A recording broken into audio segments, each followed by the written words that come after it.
안녕하세요. 저는 20대 중반인 젊은 아줌마입니다. 결혼을 다른 사람들보다 조금 빠르게 한 편이거든요. 여기 계신 분들은 많은 사람들이 남편과의 문제 때문에 사연을 보내던데 저는 남편과는 아무런 문제가 없습니다. 아니, 오히려 남편과 결혼해서 너무 행복하고 좋아요. 결혼을 잘했다는 생각을 절로 할 정도죠. 제가 이곳에 제 사연을 보낸 이유는 다름이 아니라 아주버님 때문이에요. 정말 아주버님이 정상적이지 않다는 생각은 진작부터 하고 있었지만 이렇게까지 비정상적일 수가 있나 싶어서 이렇게 사연을 보내게 되었습니다. 저랑 제 남편은 나이 차이가 꽤 큽니다. 남편이 저보다 11살이나 더 많거든요. 현재 제가 26이고 남편은 37입니다. 정말 오해 없으시길 바라는 마음에 몇 자 적어보자면 남편은 정말 좋은 사람입니다. 나이 차이가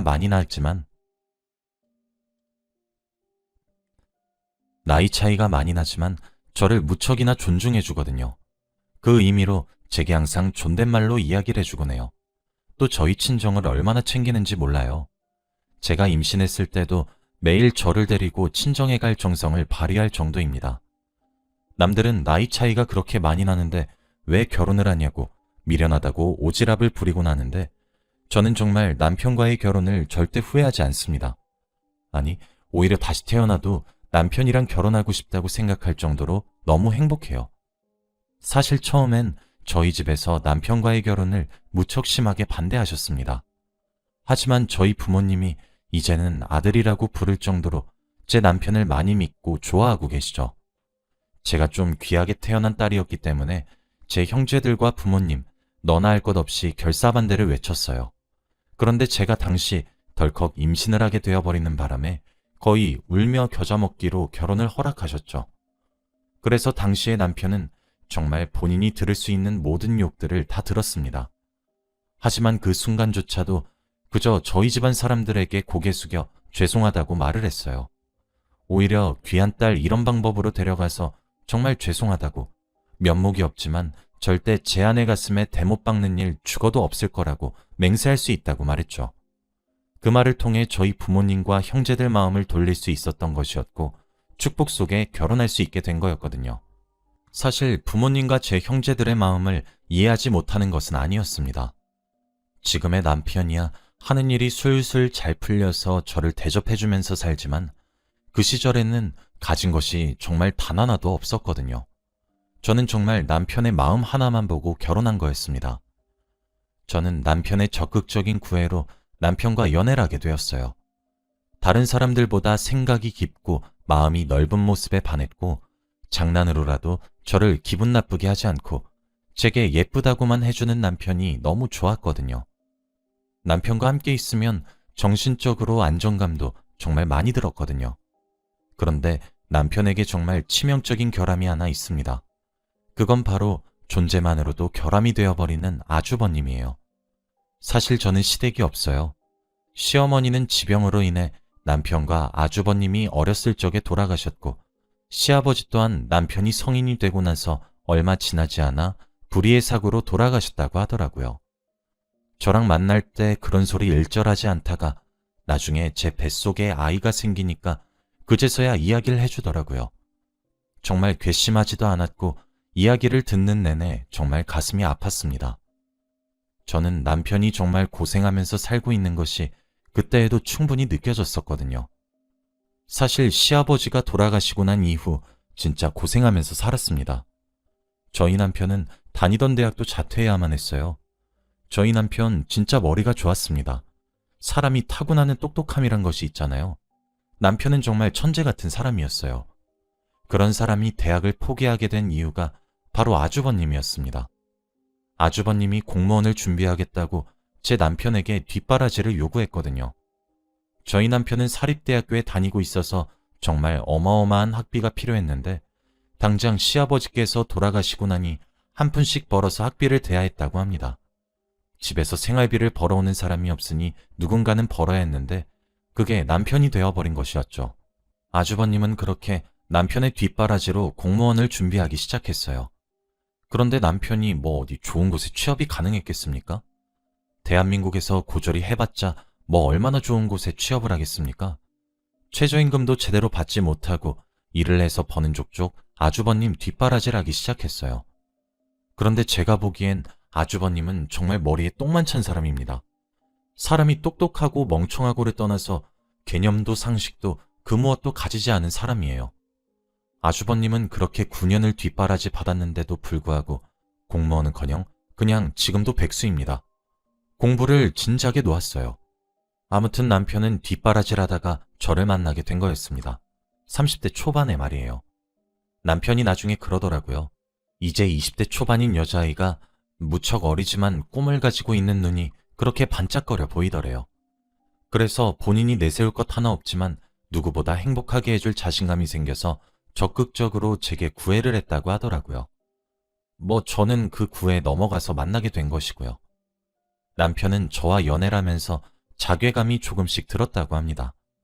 남편도 잘난 사람이었는데 순식간에 모든 것을 잃었다는 현실이 조금씩 자각이 되더래요. 그러다 제가 남편한테 지나가듯이 말을 한 거죠. 오빠도 저런 것들 잘하지 않아요? 왜? 오빠 사장님 해봐요. 나도 사모님 한번 해보자. 라고요. 그런데 제가 장난스레한 그 말에 남편은 뒤통수를 맞은 것 같았다고 했어요. 왜 지금 자신은 아직 30대인데 도전을 하지 않는 건가 하면서 말이에요. 남편은 대출을 받았고 돈을 정말 싹싹 긁어모아 아주 작은 사업체를 하나 차렸습니다. 그 과정에서도 아주버님이 한마디 하셨다고 하더라고요. 그래도 남편이 꿋꿋하게 사업체를 차렸고 운영을 했어요. 그리고 그 와중에도 아주버님 뒷바라지를 했어요. 사실 처음엔 그렇게 수익이 좋지 않았어요. 남편도 사업을 하는 것이 처음이기도 했고요. 당연히 문제들도 많이 생겼죠. 그러다가 제가 덜컥 아이를 가졌기 때문에 정말 저희 집에 면목도 없었다고 합니다. 사실 저희는 결혼할 때 상견례를 생략했습니다. 아무래도 시댁에 어른들이 계시지 않아서 저희 부모님이 다 알아서 준비해 주셨거든요. 그리고 남편이 무엇보다 아주버님을 보여주고 싶어 하지 않았어요. 근데 그도 그럴 게 제가 따로 인사를 드리러 갔을 때 무척 개념이 없으셨거든요. 인사를 드리러 갔을 때는 제가 이미 임신한 사실을 가족들 모두가 알고 있었을 때였어요. 나름 처음 뵙는 자리이고 결혼 전에 좋은 인상을 남기고 싶어서 말리는 남편의 말도 뿌리치고 좋은 한우와 꽃다발 그리고 과일 세트를 들고 갔어요. 그런 제가 도착하자마자 아주버님께서 하신 말씀은 고기를 한번 구워보라는 말이었어요. 무척 당황했지만 좋은 게 좋은 거라고 생각하기로 했어요. 남편은 짜증을 내면서 내 아내 될 사람이야. 언행 좀 조심해. 라고 말을 했지만 제가 그런 남편을 말렸어요. 뭔가 점수를 따고 싶었던 것 같아요. 그런데 임신 초기라서 사실 제가 입덧이 좀 심했습니다. 고기를 굽는데 솔직히 조금 헛구역질이 올라오더라고요. 생고기의 비린내 때문인 것 같았어요. 그런 저보고 아주버님은 재수 임신하더니 유난이다 좀 하더군요. 이때 처음으로 무례하다고 생각했어요. 결국 남편이 정색을 하며 한 소리 하니까 아주버님도 그만두시더군요. 어찌어찌 우여곡절 끝에 남편의 도움을 빌려 상을 차렸고 함께 둘러앉아서 먹기 시작했어요. 그런데 제게 아무런 질문도 하지 않으시더라고요. 오죽했으면 남편이 궁금한 거 있으면 질문하라고 이야기를 할 정도였죠. 그랬더니 저보고 자신한테 술이나 한 잔 따라보라고 하더군요. 순간 두기를 의심했어요. 아니 재수, 뻣뻣하게 뭐 하자는 거야. 여기 술잔이 비었잖아. 술이나 한 잔 쭉 따라봐. 여러분들이 지금 들으면 왜 그렇게 했냐 화를 내시겠지만 당시에는 좀 헷갈렸어요. 제 나이도 어렸고요. 그냥 어른들이 한 잔 따라달라는 건가 보다 싶어서 두 손으로 술 한 잔 따라주었어요. 그랬더니 아주버님이 저보고 그러더군요. 우리 재수 고분고분한 맛이 있네. 우리 동생 좋겠어? 저는 무례하다 생각했습니다. 그 이후로도 시부모가 없으니 본인이 시집살이를 대신시키겠다고 내일부터 집안일 하러 여기에 새벽에 오라고 하질 않나. 정말 미칠 것만 같았죠. 임신한 걸 알고 계셔서 그런지 그 이후 말하는 표현들이 더 가관이더라고요. 남편과 저의 사생활에 대한 스스럼 없는 질문을 한다던가, 저보고 태도를 알랑거리면서 남자를 구워 삶을 줄 알아야 한다던가, 도저히 초면에 동생의 예비 아내를 앉혀두고 할 수 있는 말을 하진 않더군요. 가뜩이나 임신을 하고 난 이후 호르몬들이 날뛰어서 감정 조절이 힘든데 그런 소리까지 듣고 앉아 있으니 눈물이 절로 맺히더라고요. 그리고 당연히 남편이 그런 소리를 할 때마다 아주버님께 화를 냈습니다. 그런데 술을 급하게 마시기 시작하더니 나중엔 남편이 뭐라고 해도 들은 척도 안 하고는 오히려 저를 향해 자기가 무슨 틀린 말을 한 것 있냐며 화를 돋구더군요. 더 이상은 그 자리에 앉아 있을 자신이 없어 말도 없이 일어나서 그곳을 빠져나가려고 했습니다. 그런데 누가 저를 획 돌리는 듯한 느낌이 들더니 소뚜껑만한 손이 저를 내려치려고 하고 있더군요. 어디 싸가지 없이 못 베어먹은 버르장머리야, 어? 사람 말이 말 같지가 않아? 라고 하면서 아주버님이 제게 손찌검을 하려고 하는 중이었습니다. 당연히 남편이 말릴 새도 없이 순식간에 일어난 일이었어요. 다행히 맞진 않았지만 바로 배가 뭉치기 시작해서 119를 불러서 병원에 가야 했죠. 남편이 제게 울면서 미안하다고 사과를 하더라고요. 뭐 그 뒤로는 남편도 아주버님이랑 진짜 크게 싸우기도 했고 제가 더 이상 아주버님을 마주치지 않게 조치를 취해주기로 했기에 그냥 용서하고 넘어갔습니다. 아마 그래서 남편은 저와 결혼할 당시에는 부채감이 상당했을 겁니다. 아주버님께 다달이 생활비도 남편이 줘야 했고 벌인 사업이 제대로 풀리지가 않고 있고 나이도 많은데 부모도 없고 모은 돈도 없고 기타 등등의 이유로 많이 기우는 결혼을 한다 생각했더라고요. 근데 사실 뭐 틀린 말은 없었어요. 저희 부모님이 홈전 임신으로도 몸이 힘들 텐데 사는 것조차 힘들게 사는 것은 두고 볼 수 없다고 하시면서 제 앞으로 아파트랑 자동차랑 이것저것 다 해주셨거든요. 그런데 남편과 결혼을 하고 난 이후 저희 아들이 태어나기 시작하면서 남편의 사업이 술술 풀렸어요. 남편은 저희 집에서 해준 것들을 다 은혜라고 생각했던 것인지 몇 배로 갚아주겠다고 이야기하길래 남편 보고 최고라며 웃어주고 넘겼는데 정말 그렇게 행동하기 시작하더라고요. 저희 부모님께 선물부터 시작해서 이것저것 다 해주기 시작했고 저한테도 그동안 고생만 시키게 해서 미안했다며 앞으론 절대 그렇게 살지 말자고 이야기했어요. 그리고 자기가 성공하게 된 이유는 저와 우리 아들이 자신을 찾아와준 덕분이라고 모든 공을 저랑 저희 아이에게 다 돌려주더라고요. 앞으로 행복하게 살게 해주겠다며 제게 호언장담을 하기 시작하는데 얼마나 감동이었는지 몰라요. 저는 가족을 위해 든든한 가장이 된 남편이 너무 자랑스러웠고 사랑스러웠습니다. 그러던 어느 날이었습니다. 저는 결혼 전 만났을 때 이후 아주버님을 더 이상 만나지 않고 있었습니다. 훤한 대낮에 갑자기 초인종 소리가 울렸어요. 의아한 얼굴로 현관에 가서 문을 열었더니 아주버님이 서 계시더군요. 깜짝 놀랐습니다. 아주버님은 제가 문을 열자마자 이런 반구에 말도 없이 거실로 터벅터벅 들어오셨어요. 진짜 어이가 없었죠. 무슨 일로 왔냐고 조심스레 물어보니까 제 도움이 필요하다고 하시더군요. 다른 설명 없이 그렇게 말씀하시니까 이해할 수 없으니 자초지종을 알려달라고 차분하게 말했더니 아주버님이 하는 말이 아주 가관입니다. 재수, 나 한 3억만 땡겨줄 수 있을까? 아니 그래도 동생이 재수 말이라고 하면 깜빡 죽잖아. 어? 가죽 좋다는 게 뭐겠어. 진짜 더도 말고 덜도 말고 딱 3억만, 아니다 3억 5천만 원만 빌려주라. 어? 3억이든 3억 5천만 원이든 네 집 강아지 이름도 아니고 진짜 기가 막혀서. 게다가 돈을 빌려달라는 사유조차 웃깁니다. 지금 나이가 40이 넘어가는데 공무원 시험? 이젠 응시조차 하지 않아요. 10년 내내 그 시험만 준비했는데도 필기조차 합격하지 못하는 거면 포기라도 하든가. 자신이 멍청하단 걸 인정이라도 해야 되는 거잖아요. 운이 안 좋다, 컨디션이 난조였다. 갖가지 이유를 들먹이며 남편 고생시키는데 진짜 기도 안 차요. 아마 아주버님 뒷바라지 하면서 못해도 돈이 큰 거 몇 장은 깨졌을 겁니다. 공무원 시험도 이제 아주버님도 지긋지긋 하셨던 건지 때려치고 지금은 비트코인을 하세요. 자기도 투자의 귀재가 되겠다고 하면서요. 철딱서니가 없어도 정도껏 없어야지. 그러다 얼마 전에 비트코인을 하다가 돈을 꽤 크게 잃었다고 합니다. 너무 속이 상하더래요. 그래서 속상한 걸 달래려고 혼자 포장마차에 가서 소주를 7병을 먹었고 필름이 끊겼답니다. 그리고 눈을 뜨니 경찰서였다 하더라고요. 그런데 술 취해서 무슨 짓거리를 저질렀냐면 애꿎은 포장마차 들쑤셔서 기물파손에 돈도 안 내고 도망가서 무전취식에 기도 안 차요. 거기서 끝나면 다행이죠. 본인은 투자 실패해서 너무 화가 나는데 눈앞에 제 또래의 남자가 외제차를 주차하고 있는 모습이 그렇게 배알이 꼴리더래요. 그래서 홧김에 우다다 달려가서 발로 외제차 2대의 백미러를 발로 찼답니다. 당연히 그것들 처참히 부서졌고요. 그거 배상하라는 내용도 있더군요. 그래서 모든 걸 물려드리고 합의하고 자신도 치료받는 돈을 합쳐서 세만이 3억 5천만 원이다 이거래요. 동생한테 손을 벌려봤는데 안 도와줄 것 같으니 저보고 말해보라고 했죠. 그러면서 제게 그러더군요.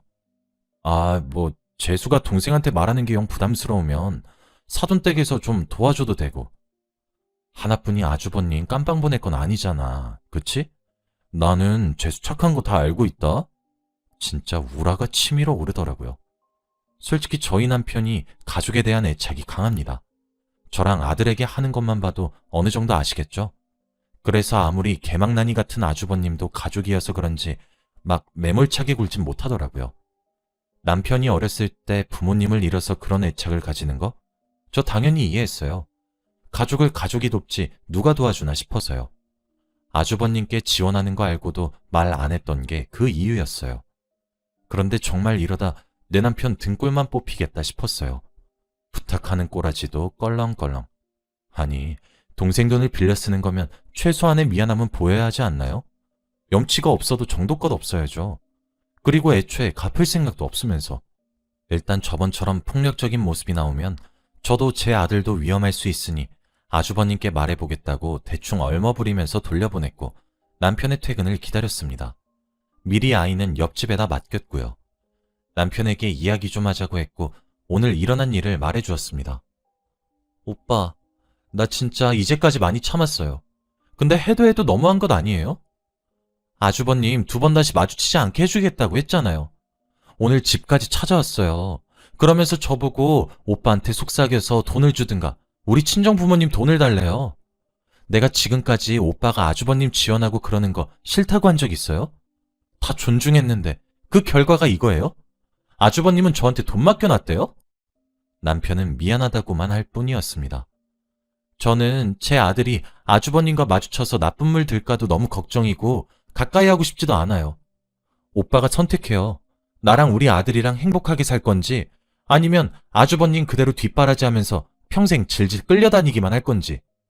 남편이 그러더라고요. 그런데 여보, 가족을 어떻게 버려요?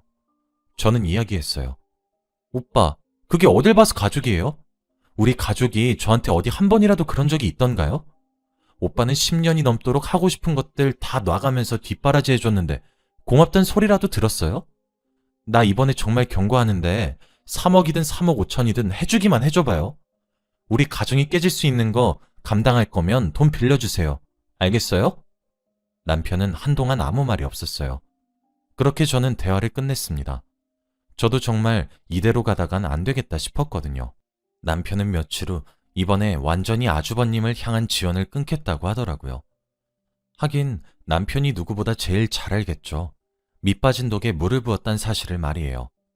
당연히 합이고 나발이고 아무것도 건지지 못한 아주버님은 저희 신혼집에 찾아와 행패를 부리셨고 정말 할 말 못할 말 가리지 않고 하셨어요.